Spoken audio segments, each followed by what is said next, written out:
What's going on, guys? It is Ben Eck 21 here, or just Ben, used to be known as Ben Ups. I know it's not your normal video. I usually do like video games or like maybe somewhat real life. I'm here with a bit of a different video. Now I know a lot of you guys who are not new. You guys don't know much about me now. Yeah, so I'm in Ohio. Moved out of the dorm so I could work on my new project car, aka drift car. It's a BMW E46. I've worked on this car a bunch, just haven't recorded it, and I kind of regret that. Today we are doing the oil pump nut. These nuts,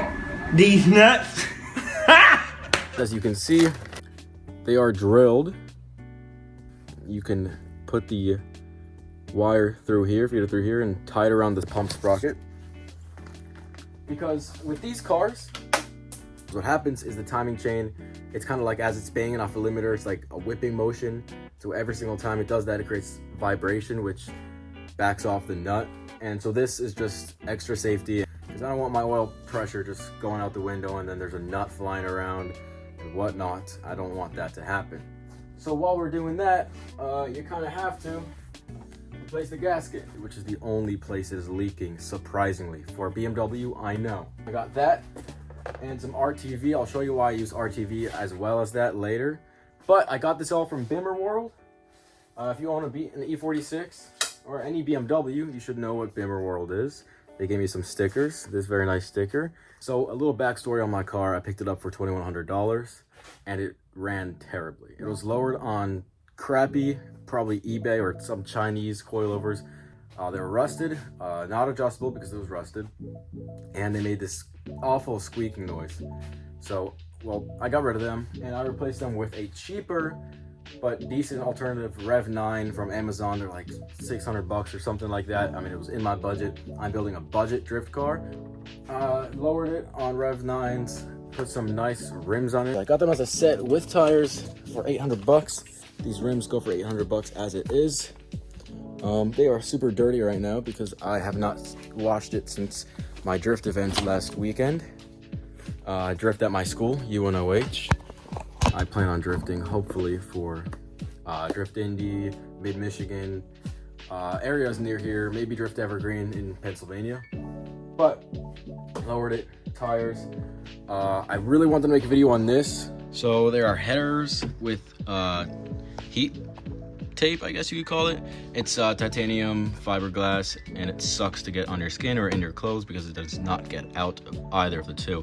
You can see down there I did solid engine mounts. I've also done solid polyurethane trans mounts. Can't really see them, but polyurethane condor trans and engine mounts, and then ECS tuning diff mounts. Engine wise, it runs pretty great. I overfilled the power steering, so I put that on it because it's leaking out the top because it's vent to atmosphere. There's a cold air intake that the previous owner did. I'd have to bring up my list of mods. You can see the camber's fully maxed out. I did the Christmas light thing. I put some underglow on it. If anyone's curious, my Christmas lights, those two clamps go on my battery terminals there and there. I did some seat removal. Did that. I guess I could tell you I did my tensioners, pulleys, and water pump, like I said. Let me pull up the list so I can tell you more accurately what is all done to this. I welded the diff as well. It's a drift car, you kind of have to do that. The first thing I did though was fix a vacuum leak. And the vacuum leak is down here. It really sucks to do, but I did it anyways. Down here, underneath the intake manifold, that nut was missing, and so I don't really care about that. But I did all the vacuum stuff. You can't even see it down there, but it had a terrible vacuum leak, so it sounded like it was cammed. Also did obvious windshield washer delete, SAP delete, catless headers. You don't need SAP secondary air pump. That is only to pump hot air from your exhaust into your cats to heat them up during a cold start.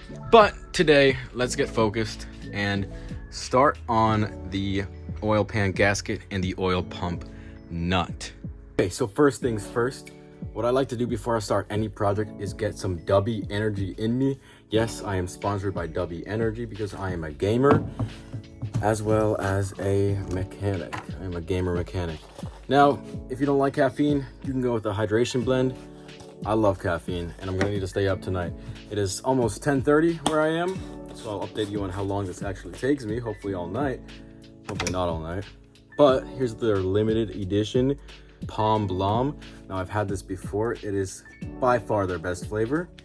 But the first thing you actually want to do when removing your oil pan, this has to be obvious, and I shouldn't have to say this, but you want to drain your oil. Now, I am just using one of these. You can get them at Walmart. They're super cheap, 16-quart containers. We're going to drain the oil. It is a 17 millimeter. I'm gonna go with a deep socket. And you can use whatever drive. And while this oil is draining, I will start taking off the front tires. I also need to take off this big ass plate, which I find very annoying because every time I'm working under this car, I have to take it off. Crack that baby loose. Pretty clean oil, only like 1,000 miles and a lot of drifting. So we are going to Walmart at 10:27, half an hour before they close, to pick up a 36 millimeter oil filter nut.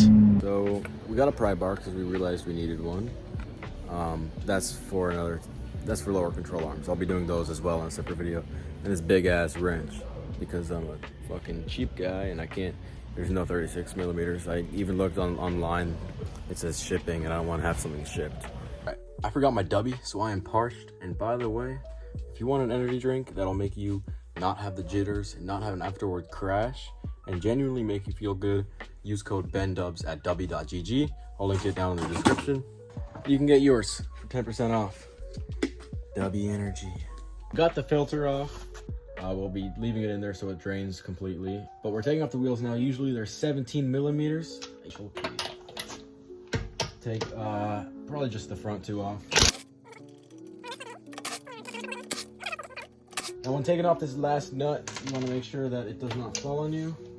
So it's going to fall, so I'm just going to hold it right there. And the tool down. And I'm going to do the same exact thing with the other side. I'm not going to show you because who needs to see that? I am going to take off that massive skid plate that you see. I believe they're 16 millimeters. And hopefully my handy dandy Walmart Hyper Tough impact driver will be able to do that for me. They need a 16 deep socket. If you don't have a deep socket, grab a small extension or any sized extension. For most of them, you don't need one. I should be wearing safety goggles, but I'm okay for this. Alright, this was enough, luckily. I know one of these bolts is a little bit stripped, I believe. So I think it's this one. No, it's not this one. I believe there are, I don't know how many bolts. I will tell you how many bolts there are, but there's 4 in the front. Yeah, this is the one that's stripped.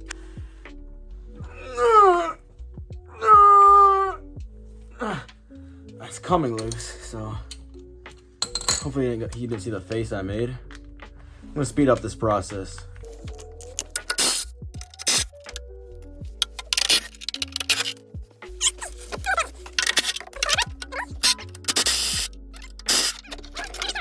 This right here is probably a rear main seal leak mixed with just the fact that you need extra RTV right here when you do this job, because where it mates up with the rear main or the belt housing or the rear main seal, they don't put enough gasket material there, so you're gonna have to put some RTV there just for extra precautions. I like my oil drippy, bruh. You can remove a lot of these bolts just by here, but it extends to over here, and as you can see, the steering rack is in your way. So what I've seen other people do is just drop the subframe, which is kind of perfect because I need to remove those bolts on this side and the other side because I am replacing the ball joint. So you got to remove the engine mounts if it's solid. That is, I believe, a 16 millimeter. You want a swivel socket and as many extensions as you please. This works perfectly for me. But once these are removed, I'm going to jack up the engine and then tighten this as much as I can, and then start removing the subframe. And by the way, that that pan was 8 16mm bolts. The mount bracket is actually catching on the threads, at least on this one, and I'm lifting my whole car. So I don't want to do that. So I'm gonna remove the bottom nut as well. When removing the bottom nut, you want to go from underneath the car, and you don't even have to use a swivel and an extension like some people say. You just get a short socket, you shove it in there, start twisting off. But yes, 17 on this side as well. Very slow and tedious, but it gets the job done. Same on the other side, you just shove it through there like I showed you. Shove it up through there, and it's pretty simple to take off. All right, so I raised it off of the engine mount down there and the engine mount down there, jacked it up, and then I tightened this, lower the jack. The engine weight is supported by the support bar. Okay, so I disconnected the oil level sensor. It's just a pull off. You don't have to squeeze or nothing. At least I didn't. I just pulled it straight off. And I've been doing research, and some guy says you just have to remove 6 bolts, and that's just what's holding in the subframe. This bolt, those 2 bolts, and it's mirrored on the other side. Okay, that's the 17. These are 16s though, so I'll start with these. So I'm gonna do the same thing on the other side and then get my 17 for these. All right, we're gonna start on this side instead. Oh wait, okay, there's one more bolt here. I lied, there's 8 bolts. Damn, there's water in there. Why is there water in there? All right, well, that will come loose then.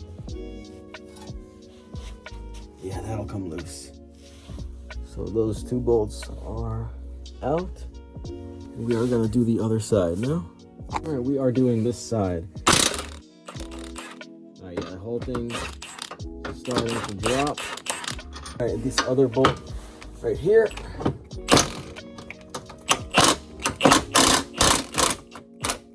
whole thing will drop. See?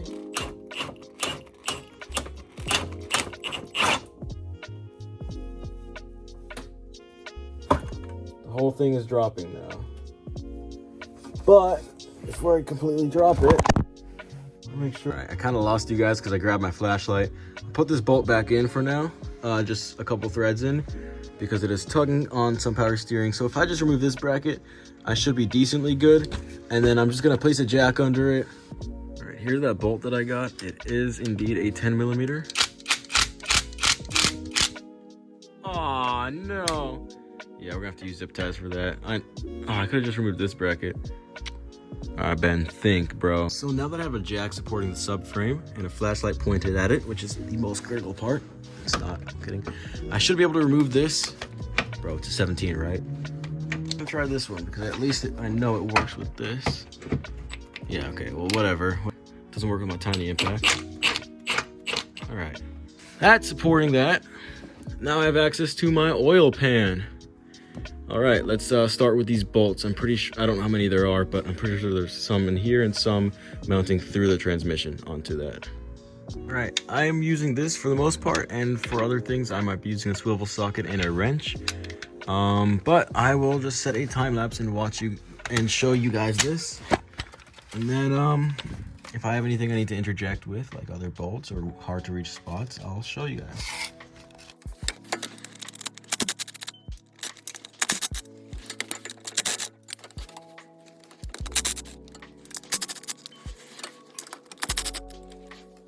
Okay, so I do recommend wearing safety glasses because I'm getting oil in my eyes if I don't. You can see specks of oil there. I got most on this side without help, but you can see this nut right here. Can you see that? This nut and the one next to it, I'm gonna need a wrench for, so I'll just do the rest with the impact. All right, so there are some bolts over here that I can get to with my impact. So this one. This one. Get out of there. There's more up here. Yeah, I think I need a longer extension. Oh, just too short. And then there's only a couple more on that side. All right, now I believe I got all of the bolts out. You saw those 10mm. The last 2, they're E10 size. And then I might need to pry off the oil pan just a little bit. Those are tight, goddamn. Smacked the hell out of my thumb earlier. Damn. And I guarantee my nail's gonna start bruising. Luckily, it's my left thumbnail, so I don't use my left hand. The rest of the way by hand. There's one more up there. Okay, my bad. There's one more up there, but all these, I mean, they're all gone. Got the rest by hand. All right, let's remove this one. You need to remove your oil dipstick tube because it is connected to the oil pan. It's kind of obvious, but you know, I didn't think about that at first. We're gonna go in here. It's a 13 mil, I believe. Get that loose. Yep. Now it's loose. I can hand loosen the rest of the way.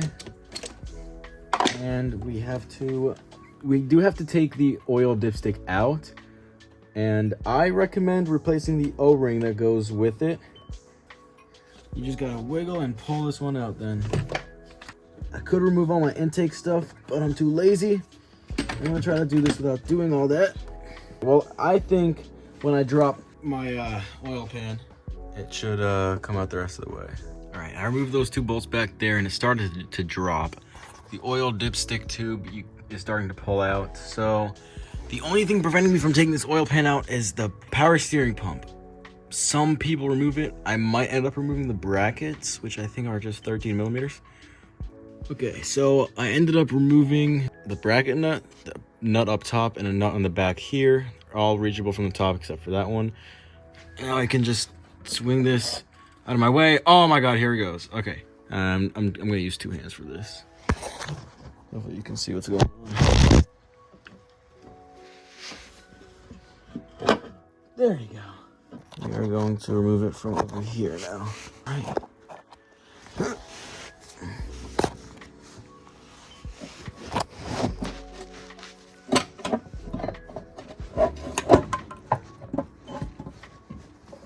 Dipstick is removed. All that's gone. Start to come out like that. Through here. Okay, oil pan dropped. All right. Now, inspection time. Oil pump nut is still there. Let's see, is this nut loose? No, it's on there tight. All looks pretty normal for a 200-something thousand mile engine. Let's take the gasket off because we're replacing that. There's my oil pan. I'm gonna move it to the side. I mean, not much I can say. I mean, it's pretty clean. There's an R right there. Probably means, does that mean replace or something? Repaired? There's no metal chunks. Oil looks pretty clean for how hard I run it. So we're gonna dump this out. All right, so now we are in my Chevy Traverse. And I'm going to bring this to the pressure washer. And, or I guess the car wash. And pressure wash this. Probably try to be careful around that. And mainly the outside, but also I'll get the inside while I'm there. Because I want to make sure that the only thing that was leaking was the oil pan gasket. All right, it is a new day. I took off the oil pump nut. I realized I don't have thread locker. So the oil pump nut, it was a 17 millimeter, and you turn it clockwise instead of counterclockwise to get it out because it is reverse threaded. But today we'll be doing the gasket, the nut, and yeah, my oil pan's there, and yeah, the gasket, the nut, and I'm going to be using this Permatex gasket compound and just pretty much painting where it's most likely to leak, so where the bell housing mounts up or the rear main seal, so it doesn't leak from there, because that's probably one of the biggest spots. For directions for use for leak-proof gaskets and threaded assemblies, apply a thin, even coat to both parts, allow product to become tacky, then assemble. Resists water, steam, petroleum products, and antifreeze. So you can see there, that's the nut. I have my thread locker here. A little goes a long way. That way tightens it, and then So the torque spec is 18 foot-pounds, and torque it down to spec. As tight, you see? When taking off the nut, I put a wrench in between the flywheel and the bell housing case, I guess. And that stopped the engine from turning over when I was trying to remove it. So I can take that out now that this is in, but now I'm gonna be showing you how to put the mechanics wire through here and tie it in between here. So I'm taking my beautiful piece of mechanics wire and shoving it through the hole. Shove it through there. It's better if I had two hands for this, but I don't have anybody to record for me. Make sure these are the same length. So once we get them the same length, we're gonna take pliers. I need two hands. All right, now they're the same length, and we're just gonna take the base of the wire and start twisting it, getting it nice and tight. We're gonna take both of them actually, and shove it through first the closest hole. Come around the back side of the sprocket. Now you shove them back through the front.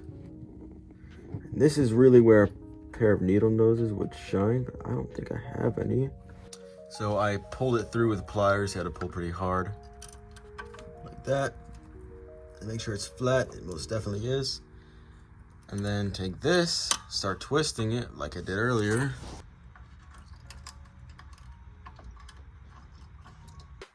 We want to take this end and try to shove it through here, through the underside of the other nut, of the other loop that we made. All right, I got the other side through. So you just want to take this and twist it until it's tight.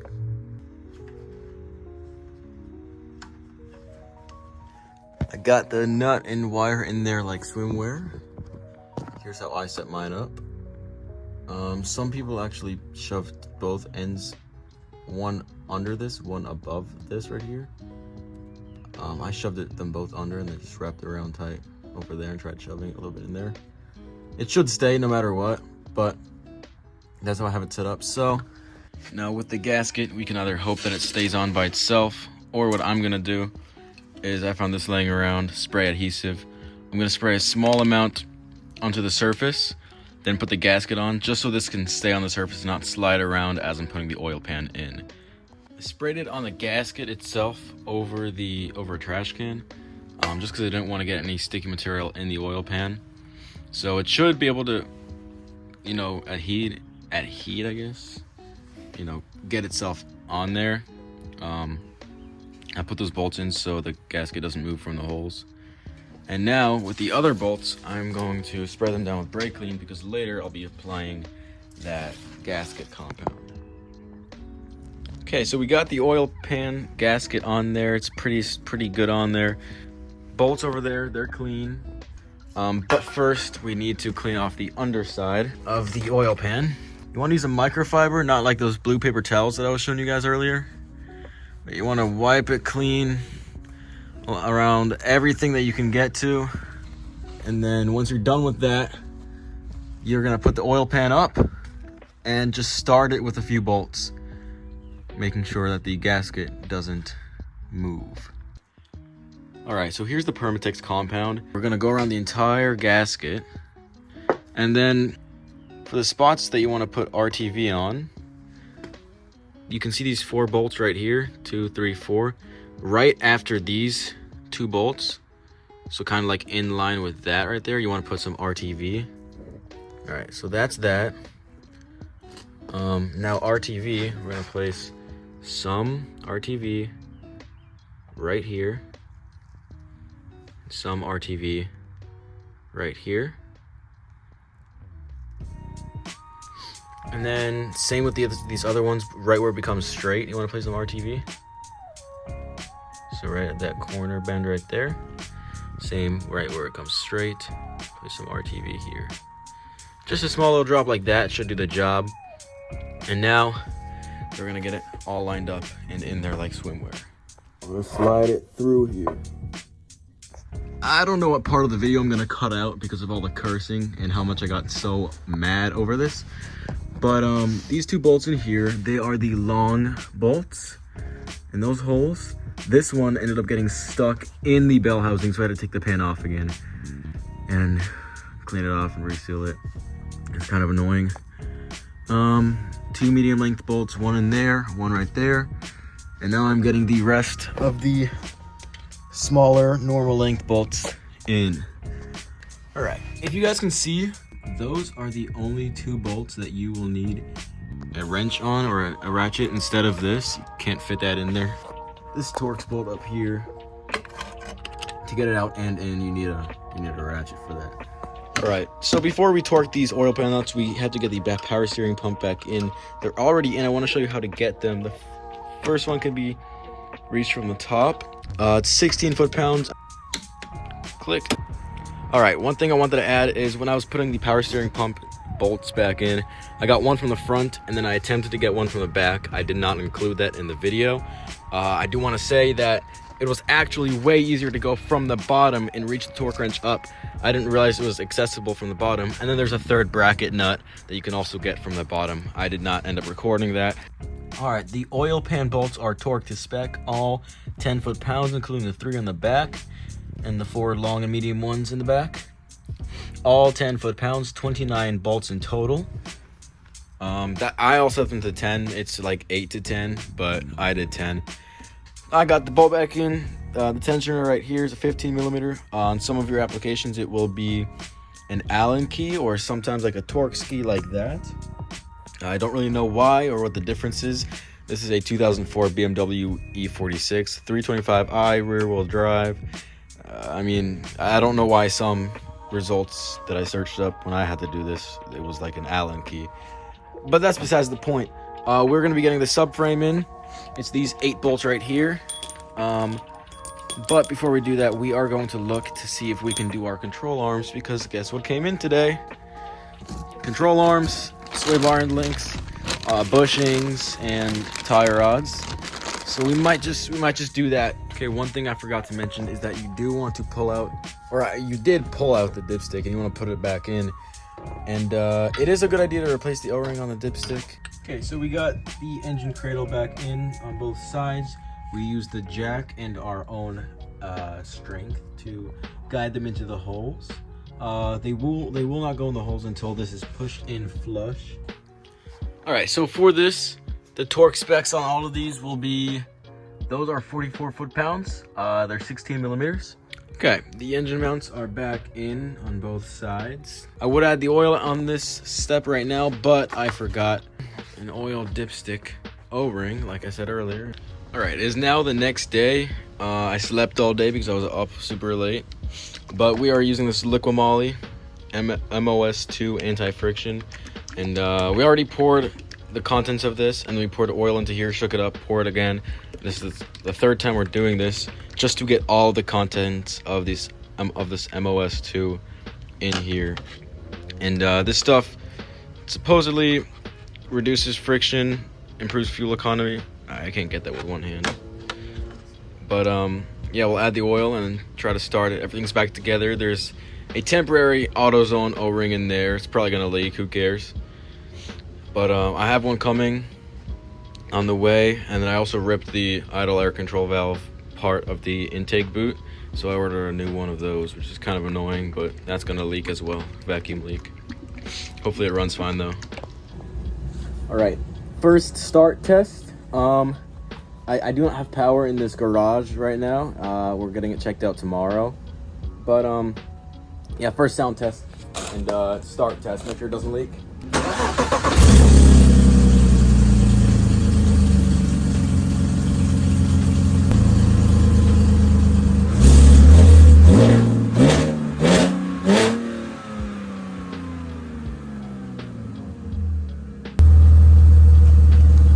As you can see, no leaking. I'll give you guys a close-up. No leaks.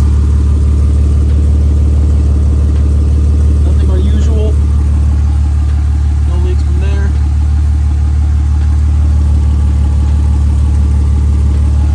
And let's check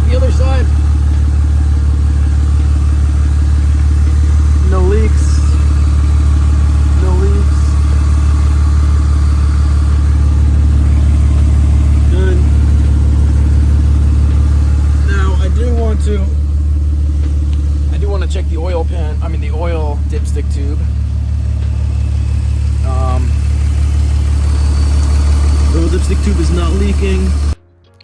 Okay, it is a few days later. I ended up doing some things off camera. I replaced the expansion tank, and I filled it with 20% coolant, 80% distilled water, and then a little bit of water wetter, or I guess a whole can of water wetter. Just because it's winter, I don't want it to completely freeze up, but then again, I don't want it to be super slippery on the track if I ended up leaking again.